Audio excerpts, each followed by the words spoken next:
Idefran, Instituto de Divulgação Espírita de Franca, apresenta Sementeira Cristã. Prezados ouvintes, aqui estamos eu, Eurípides Mendonça e Nara Carlone para o nosso Sementeira Cristã desta semana.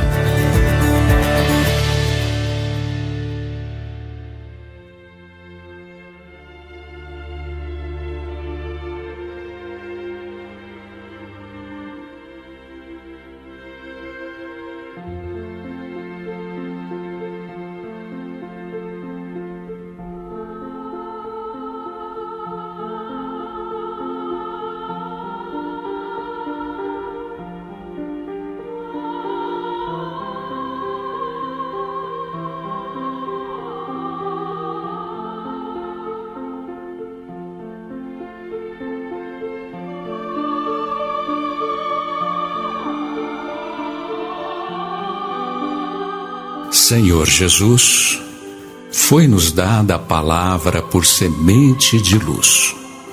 Ajuda-nos a cultivá-la e mantê-la na luz. Ajuda-nos a falar, expressando sua bondade em todos os momentos. Se tivermos o impulso de propagar algo que não afine com seus propósitos amorosos, induze-nos ao silêncio. Ajuda-nos a pronunciar sempre a frase calmante, ajustada ao bem, no momento certo, e faça-nos vigilantes para que nunca usemos a palavra para o mal ou a perturbação. Ajuda-nos a nunca emudecer diante da verdade, mas conserva-nos a prudência para que esta verdade seja dita com amor, compaixão e esperança.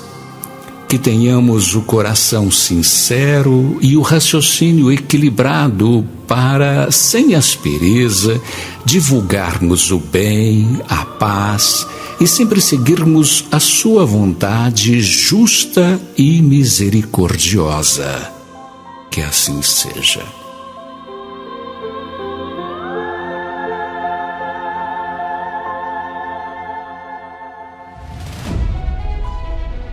Sementeira Cristã apresenta Livro Aberto. Respostas que esclarecem nossas dúvidas. Na seção Livro Aberto, vamos destacar a questão 760 de O Livro dos Espíritos. Pergunta: a pena de morte desaparecerá um dia da legislação humana? Resposta: a pena de morte desaparecerá incontestavelmente, e sua supressão assinalará um progresso da humanidade. Quando os homens forem mais esclarecidos, a pena de morte será completamente abolida na Terra. Os homens não terão mais necessidade de ser julgados pelos homens. Falo de uma época que ainda está muito longe de vós.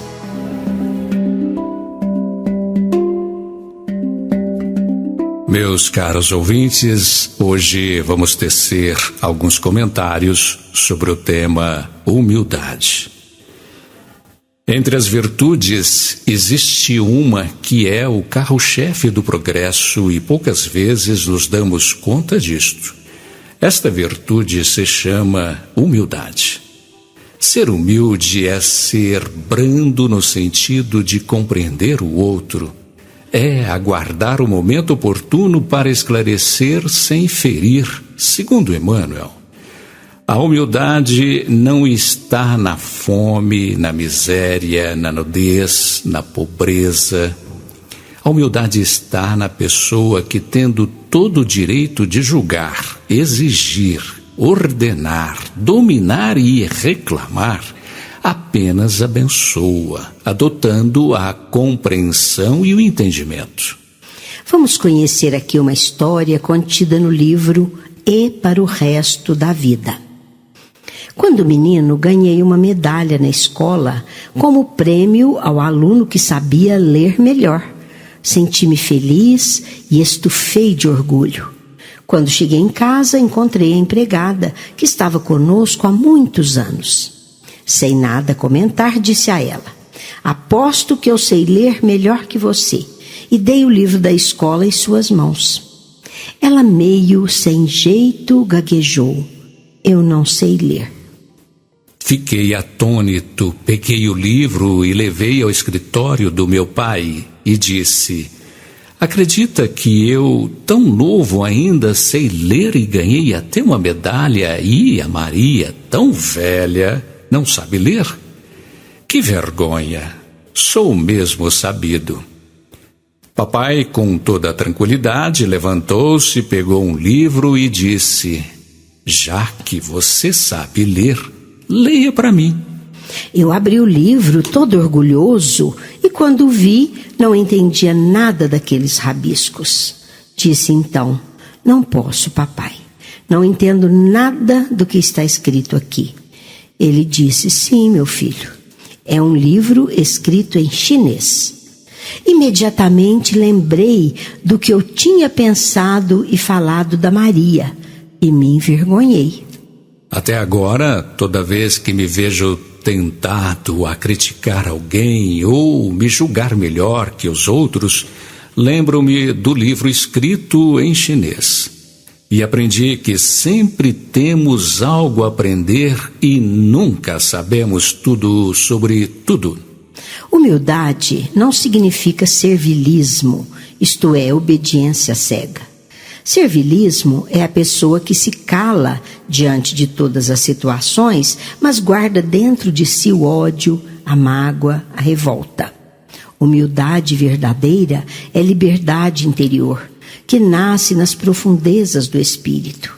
A humildade é uma virtude entre as tantas que nosso espírito deverá desenvolver, isto é, a capacidade de compreender servindo, é o sentimento de respeito, de reverência e de submissão benevolente.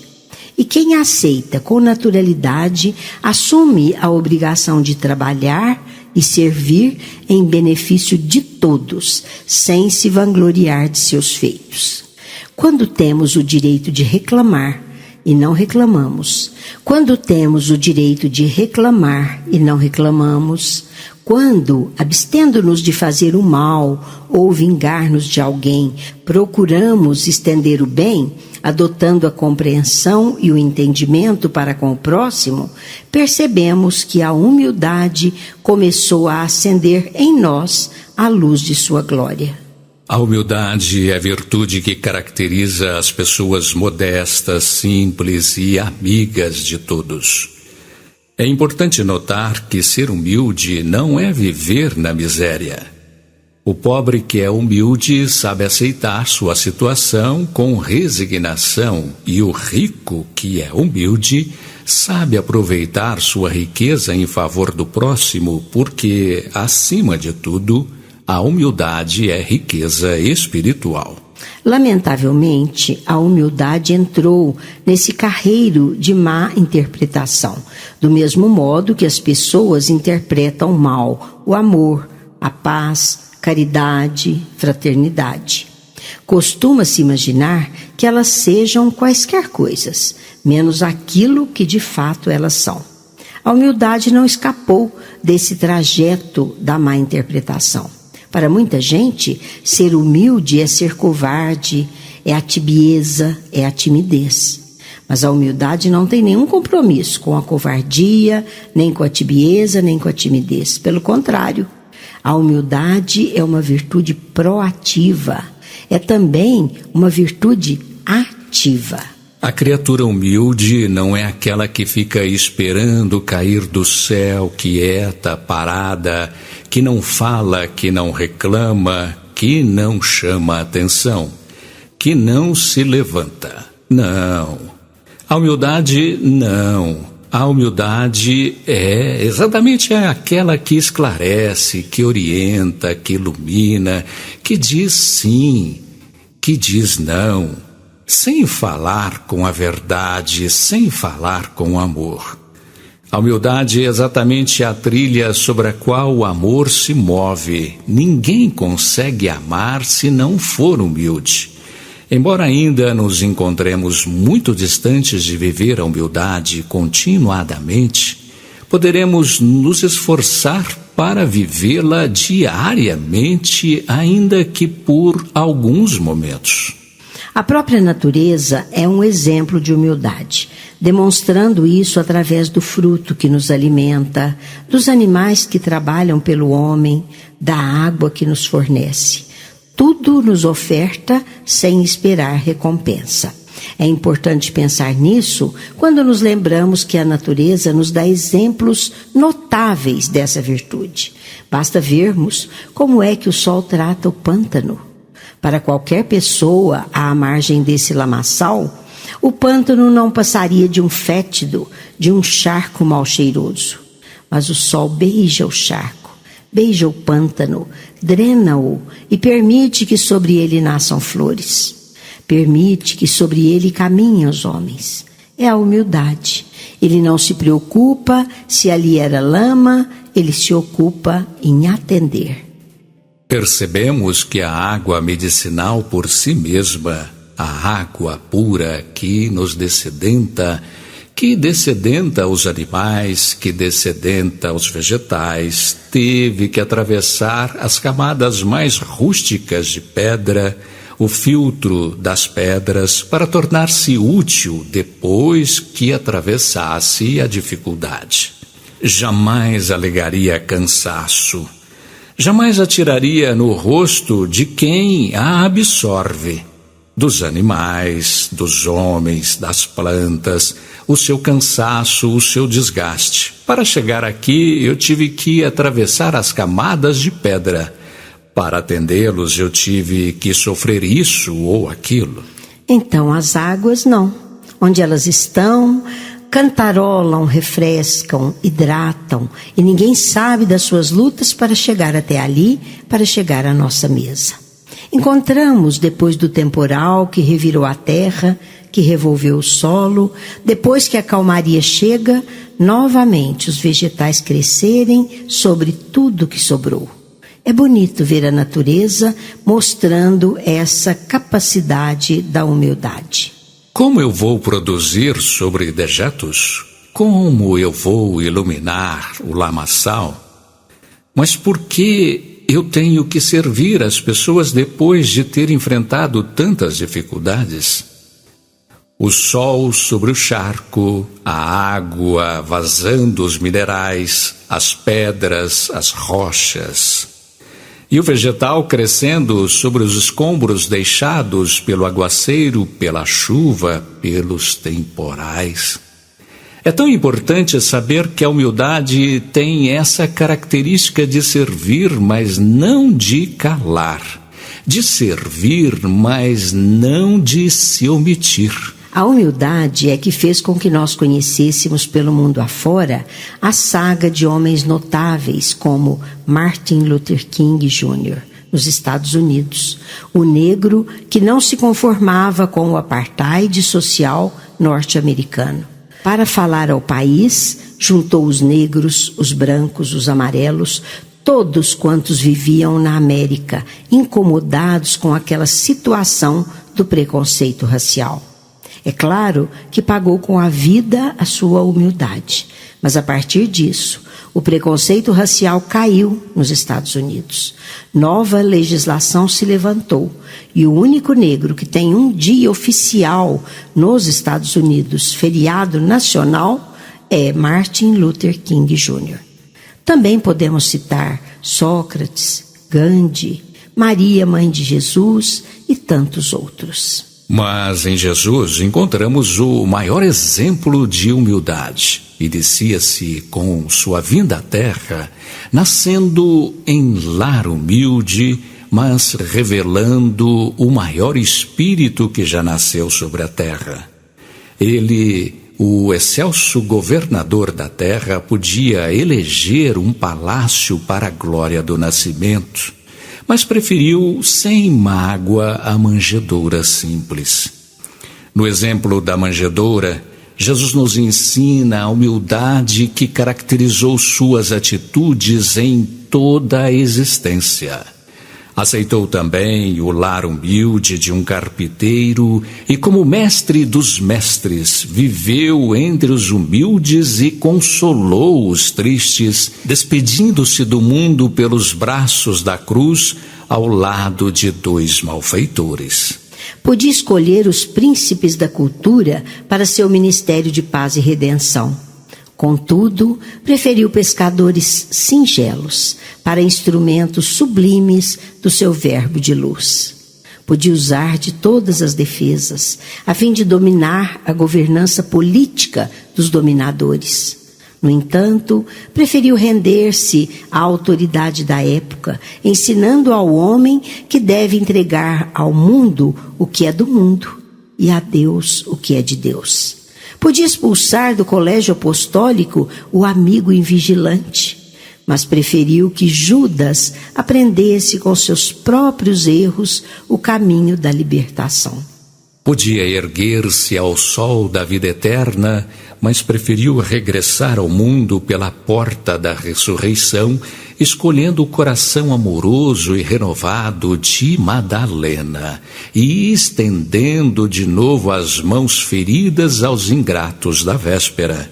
Em Cristo, temos sempre a humildade celeste, pois ele manteve-se fiel a Deus até o fim, afirmando: eu e meu Pai somos um. E sendo o maior servidor dos homens de todos os tempos e civilizações da terra, em verdade vos digo, é maior aquele que mais servir. Aí está a legítima expressão de humildade. Aí está a legítima expressão da humildade. Relembremos a passagem, o lava-pés. Aproximava-se o fim da jornada terrena, chegava a hora das despedidas e das últimas recomendações. Será que seus discípulos teriam entendido as lições imortais do amor? Estariam em condições de divulgar por toda parte a palavra e as doces expectativas do reino de Deus? Talvez ainda não, mas o mestre não podia esperar mais.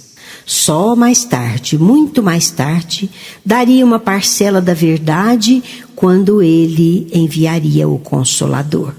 Por enquanto, a lição tinha que ser primária, vazada em imagens e expressões singelas. Naquele momento, era preciso dramatizar sua mensagem, traduzi-la em ação para o alcance da compreensão dos seus amados, para implantar-lhes no espírito a lição eterna da humildade. A palavra não bastava. Humildade.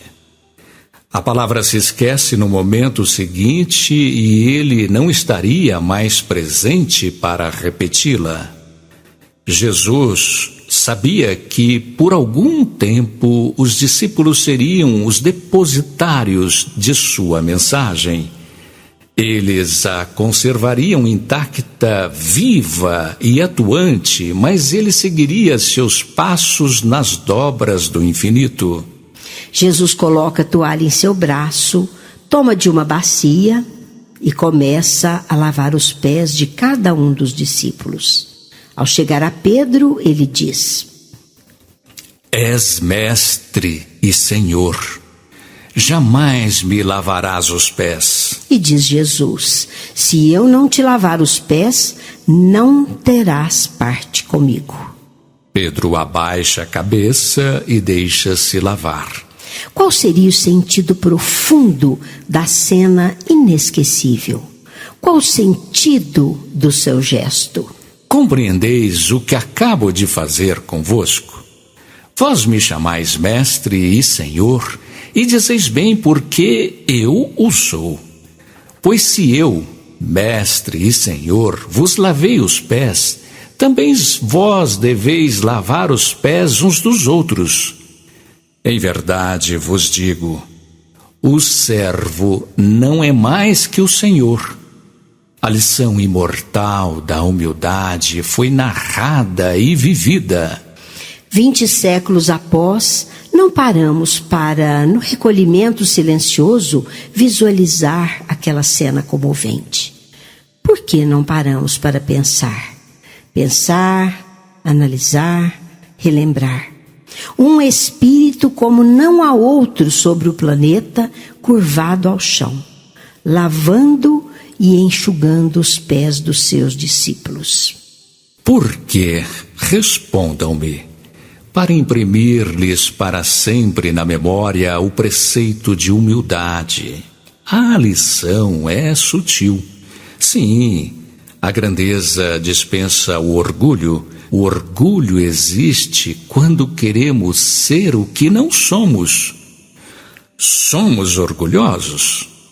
Orgulhosos por quê? Do quê? Do que podemos nos vangloriar? Seria invigilância?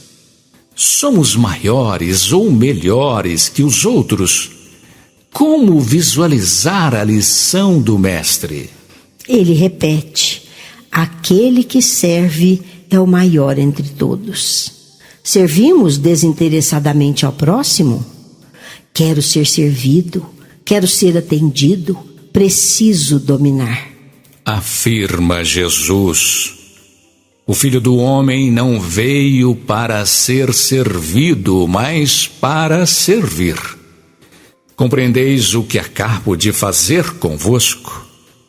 Vós me chamais Mestre e Senhor, e dizei bem porque eu o sou. Pois se eu, Mestre e Senhor, vos lavei os pés, também vós deveis lavar os pés uns dos outros. Em verdade vos digo, o servo não é mais que o Senhor. A lição imortal da humildade, repetimos, foi narrada e vivida. Mas ele afirmou: o Filho do Homem não veio para ser servido, mas para servir. O homem vive desinteressado de todas as obrigações superiores, muitas vezes buscando o aplauso do erro e da inconsciência. Todavia, ao contato com Jesus, sente que pisará sobre novas bases. É que pela mensagem do Evangelho, o Cristo continua lavando os pés dos seguidores sinceros. O amor apresentado por Jesus representa o alfa e o ômega de sua doutrina de luz. O amor, em sua mais alta expressão, tem aí sua fonte inexaurível e eterna, onde a honra é o trabalho no bem, a defesa é o silêncio e a força é o exemplo de doçura. No livro Pontos e Contos, vamos relembrar a história que se intitula Olá, meu irmão. Ainda jovem, casei-me e Deus agraciou-me com um filho. Mas, infelizmente, ele veio a falecer muito jovem. Isto me levou ao espiritismo, ansioso por esclarecimento e consolação. Estudando esta doutrina maravilhosa, descobri meu dom. Tinha facilidade para fazer grandes palestras. Assim, dediquei-me ao estudo desta doutrina consoladora. Escrevia para jornais e falava em público. Minhas conferências eram concorridas. Nela compareciam intelectuais, estudiosos, professores e filósofos. Um dia, um homem vestido com simplicidade, sapatos rotos e com aparência bem pobre, abeirou-se de mim e disse: Olá, meu irmão, meus parabéns. Fiquei muito satisfeito com sua conferência. Confesso que respondi à saudação sem muito entusiasmo e me senti até ofendido. Quem é esse para me chamar de meu irmão? Fiquei bem enraivecido e comecei a selecionar a minha plateia. Só me apresentava com convidados devidamente credenciados. Os anos correram e chegou a hora de deixar a terra partindo para o mundo espiritual. Senti a perturbação da morte e não sei quanto tempo fiquei em sono compulsório. Despertando, chamei por meu filho, que sabia já se encontrava no mundo espiritual. Andei e de repente encontrei aquele homem.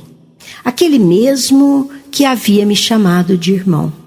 Aproximei-me envergonhado e vendo que ele transmitia uma bondade espontânea, eu disse: olá, meu irmão, procuro o meu filho.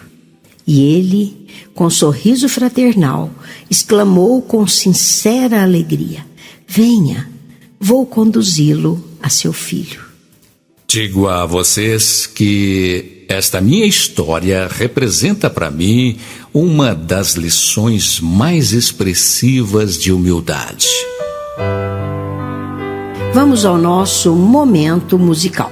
Vamos ouvir composição e voz de César Tucci, Quem Não Tem Defeito, do CD Cancioneiro Espírita, volume 1. É muito chata uma pessoa que só reclama, que só vive criticando. Pensando nisso, eu penso em mim e faço força pra deixar de ser assim. É muito feio viver mentindo, ficar fingindo ou então fazer fofoca. Pensando nisso, lembro de mim e faço força pra deixar de agir assim.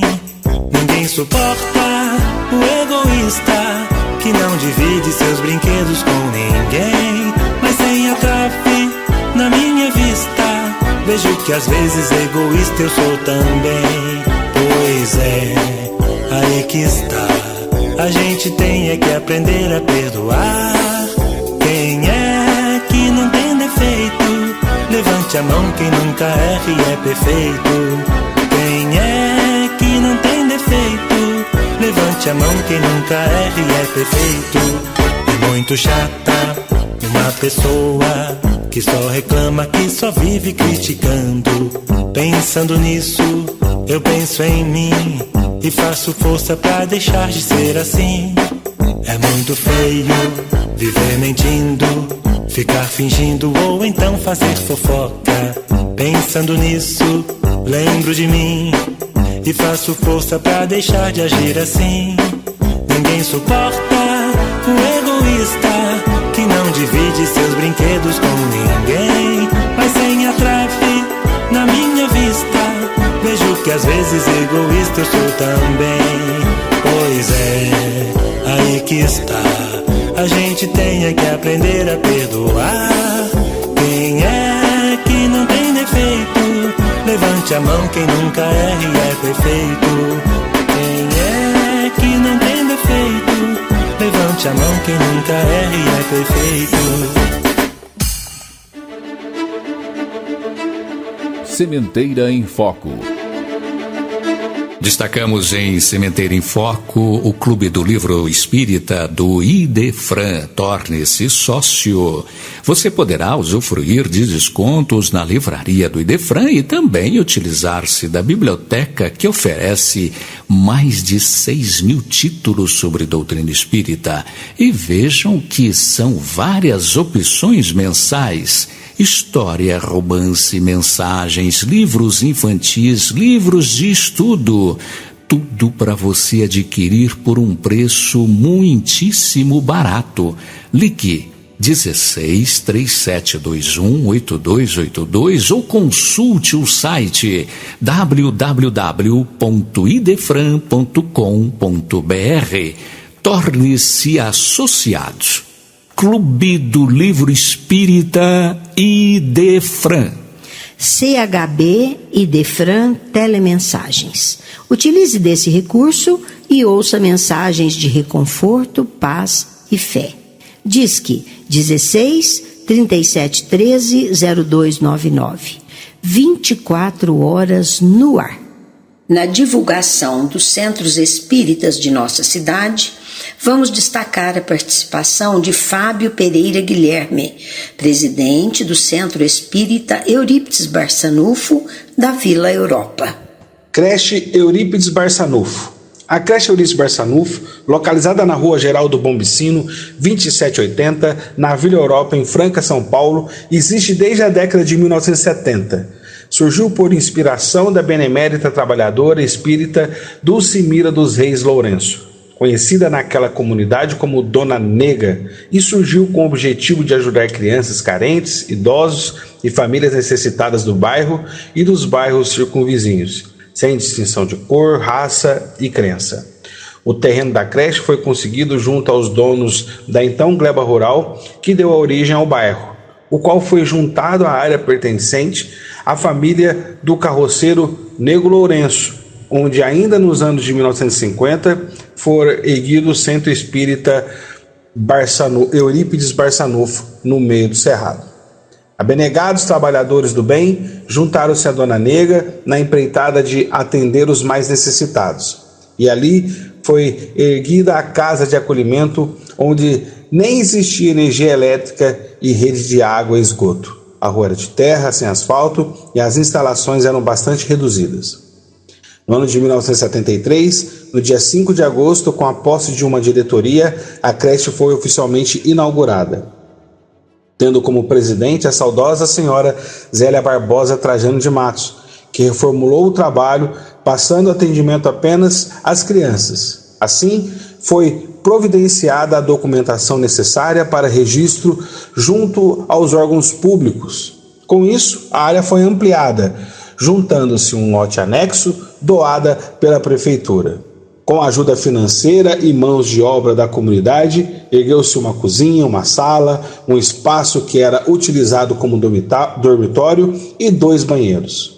E a creche passou a contar com os trabalhos de uma merendeira cedida pelo DEPROS, Departamento de Promoção Social. Nessa época, a creche Eurípides Barçanufo já atendia cerca de 50 crianças.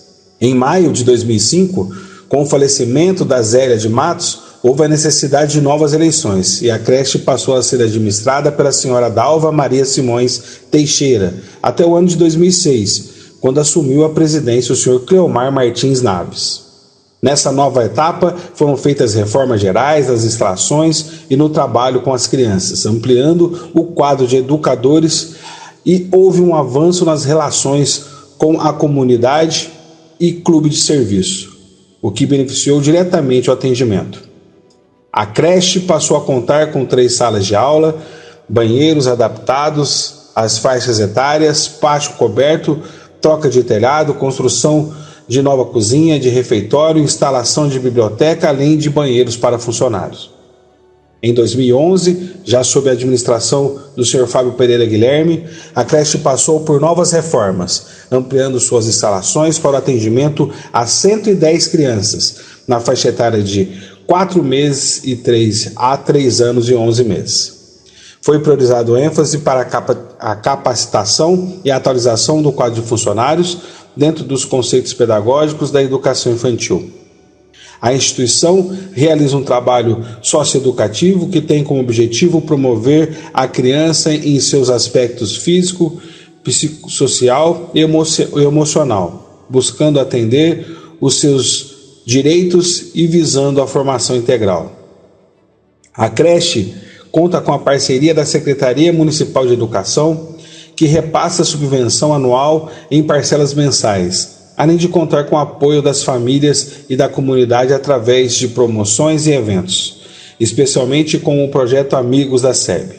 Durante o ano são realizados eventos comemorativos, palestras e promoções em que são proporcionados momentos de interação entre os pais e a comunidade e creche, fortalecendo os vínculos na busca de uma educação de qualidade. A creche Eurípides Barçanufo, que surgiu por inspiração de Dulcimira dos Reis Lourenço, Dona Nega, abnegada trabalhadora da doutrina espírita, além de cumprir o propósito principal de acolher e educar gerações de crianças, foi um marco divisório na vida de toda uma comunidade. Com as atividades da instituição, autoridades públicas foram despertadas para a necessidade básica da população de todo o bairro. Energia elétrica, rede de água, esgoto, asfalto, a telefonia foram estendidos à Vila Europa. E principalmente, há mais de 50 anos, a creche Eurípides Barçanufo coloca em prática o lema de seu patrono: educação é tudo, mas sem amor é nada.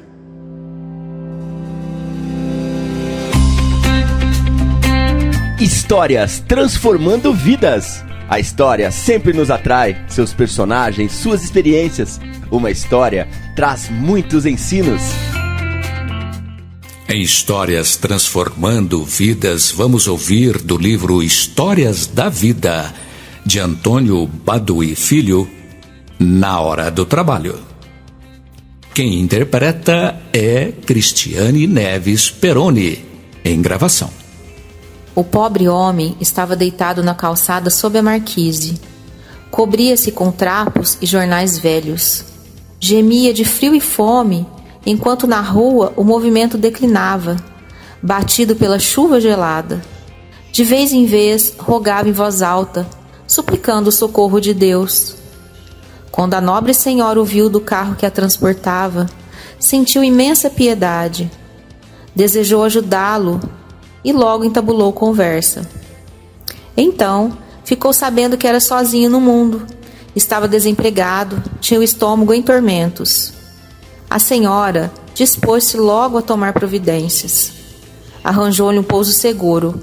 Conseguiu-lhe repasto substancioso.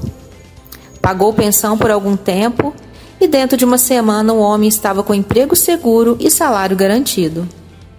Entretanto, 20 dias depois, em noite quase semelhante àquela que o conhecera, a benfeitora encontrou-o no mesmo lugar e nas mesmas condições. Surpresa, indagou o que ocorrera e ouviu queixas inúmeras.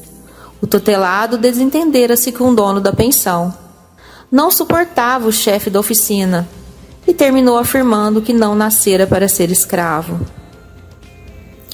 Quando o sofrimento das provações nos alcançam com angústia e dor, imploramos a misericórdia divina.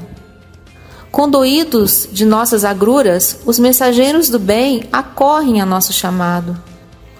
Sustento-nos a fé, amparo-nos a coragem, reergue-nos a esperança. Contudo, logo que defrontamos com a disciplina e o trabalho, inventamos 1000 desculpas para fugir aos compromissos, retornando novamente às lamentações de miséria e desamparo.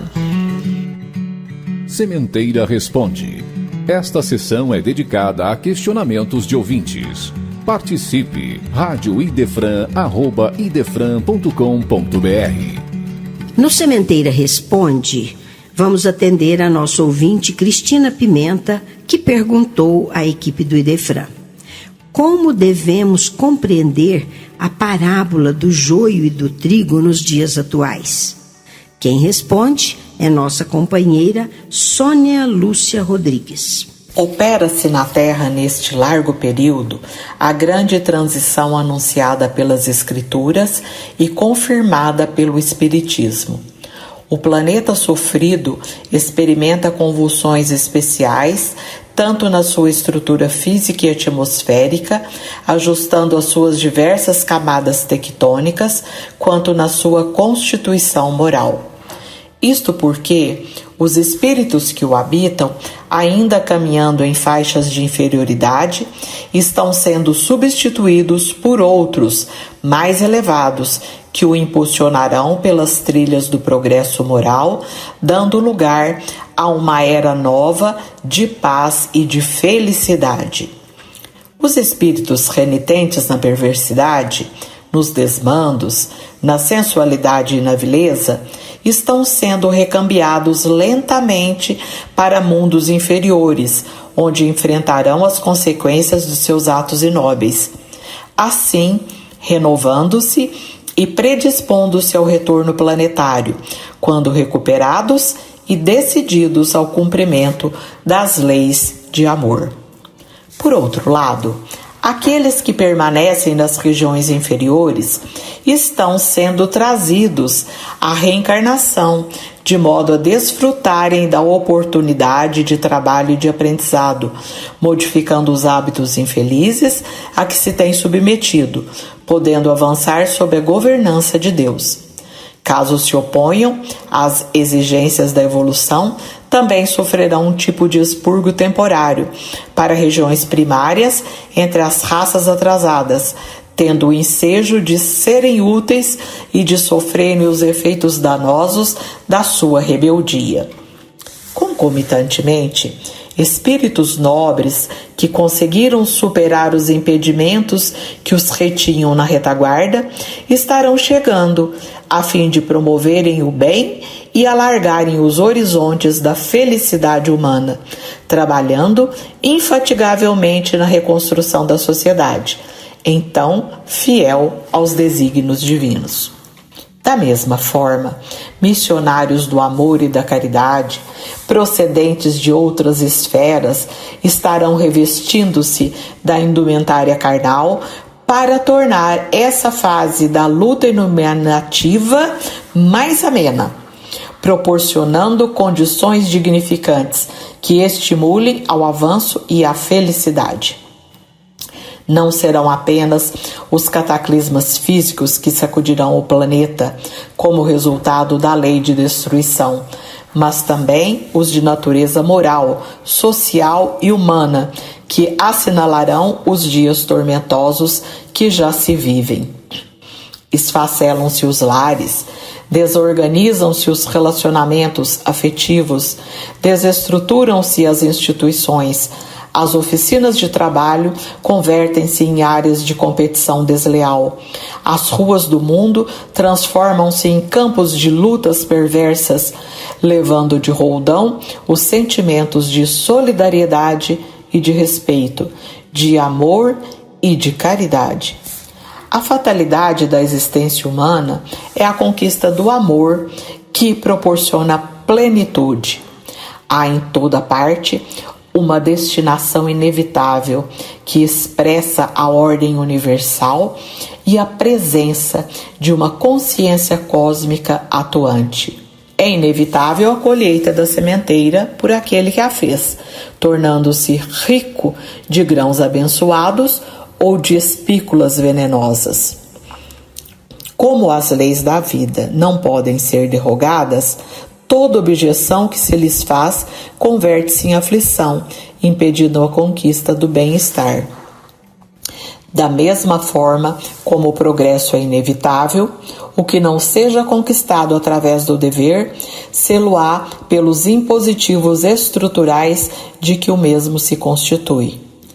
A melhor maneira, portanto, de compartilhar conscientemente da grande transição é através da consciência de responsabilidade pessoal, realizando as mudanças íntimas que se tornem próprias para a harmonia do conjunto. Nenhuma conquista exterior será lograda se não proceder das paisagens íntimas nas quais estão instalados os hábitos. Esses, de natureza perniciosa, devem ser substituídos por aqueles que são saudáveis, portanto, propiciatórios de bem-estar e de harmonia emocional. Na mente está a chave para que seja operada a grande mudança. Quando se tem domínio sobre ela, os pensamentos podem ser canalizados em sentidos edificantes, dando lugar a palavras corretas e a atos dignos. O indivíduo que se renova moralmente contribui de forma segura para as alterações que se vêm operando no planeta. Dispondo das ferramentas morais do enobrecimento, torna-se cooperador eficiente, em razão de trabalhar junto ao seu próximo pela mudança de convicção em torno dos objetivos existenciais, ao tempo em que se transforma num exemplo de alegria e de felicidade para todos. O bem fascina todos aqueles que o observam e atrai quantos se encontram distantes da sua ação, o mesmo ocorrendo com a alegria e a saúde. A grande transição prossegue e, porque se faz necessária, a única alternativa é examinar-lhe a maneira como se apresenta e cooperar para que as sombras que se adensam no mundo sejam diminuídas pelo sol da imortalidade.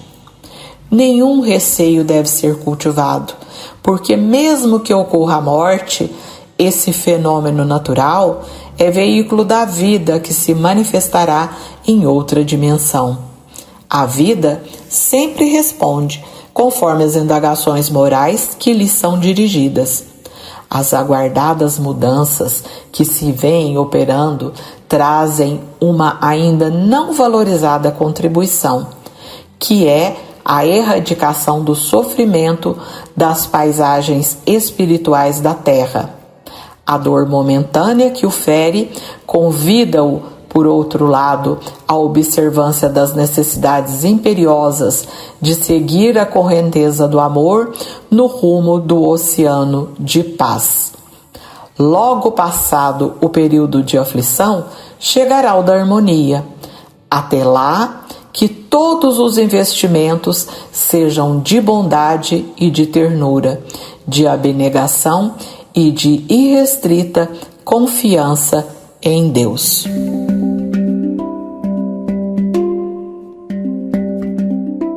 Encerrando o programa de hoje, conheçamos os dois lados, orgulho e humildade. O orgulhoso não reconhece os erros em que incide e reincide. O humilde, quando erra, reconhece que se equivocou, pois sua intenção é aprender. O orgulhoso não tolera a mais leve crítica que lhe façam. O humilde respeita a opinião dos outros e considera tudo como oportunidade de aprender. O orgulhoso guarda rancor das mínimas ofensas recebidas. O humilde perdoa e sabe que todos estamos sujeitos a errar. O orgulhoso, ao se perceber diminuído por alguém, expressa despeito e mágoa. O humilde, quando humilhado, procura esquecer e perdoar. O orgulhoso, quando não dá conta de suas obrigações, acha sempre uma desculpa para se justificar. O humilde se compromete e realiza os seus deveres. O orgulhoso se acha cheio, perfeito. O humilde diz: eu sou bom, mas não tão bom quanto eu gostaria de ser. O orgulhoso resiste à obediência a seus superiores e reclama sempre.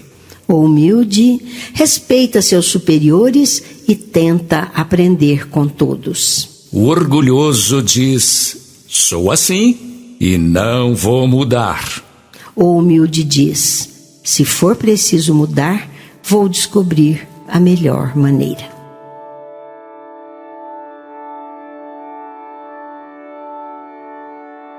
Aguardamos todos vocês todos os domingos, às 9 horas, para mais um Sementeira Cristã.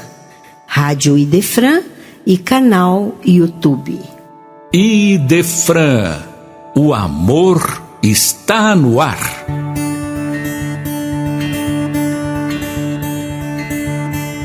Idefran apresentou Sementeira Cristã.